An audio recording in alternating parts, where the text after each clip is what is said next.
Back Arrow is an original anime that started airing on January 9.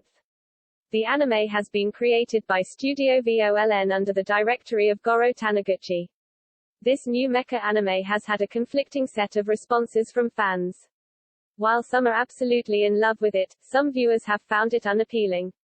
As for those who are new, the only way to find out if it would match your tastes is to check it out for yourself. You can stream the anime on Funimation. Back Arrow is set in Lingaland, a continent surrounded by a wall. Politics, big armed weaponry, and the power of human emotions like love and friendship are some important pillars of this anime.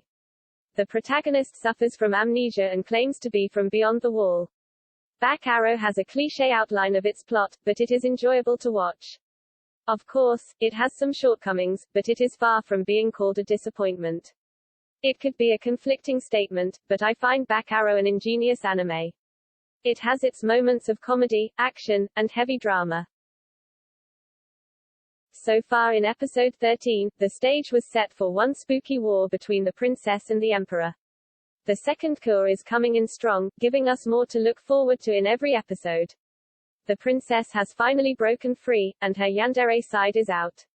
The emperor, too, has set foot into war. Episode 14 of Black Arrow was released on April 10, 2021. Spoiler alert, the following contains spoilers from episode 14 of Back Arrow. Do not read ahead if you haven't watched it yet and don't want it spoilt for you. In the war that breaks down between the Dark Fine and Zetsu, Fine initially succeeds in her attacks. Zetsu counterattacks by draining Brihite particles using his conviction.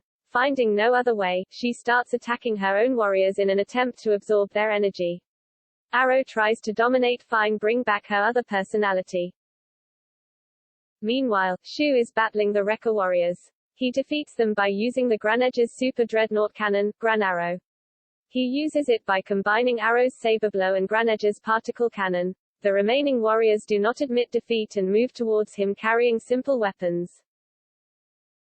Fine heals the warriors of both sides using compassion. She also nullifies Zetsu's Brihite. Zetsu finally admits defeat, and peace has ensued. However, it is seen later that Zetsu's admit to defeat is temporary, and he has had no change of mind. Fine and Prax return to Lutto. Seeing Rudolph's broadcast of Fine's alter ego, she is accused of being a warmonger.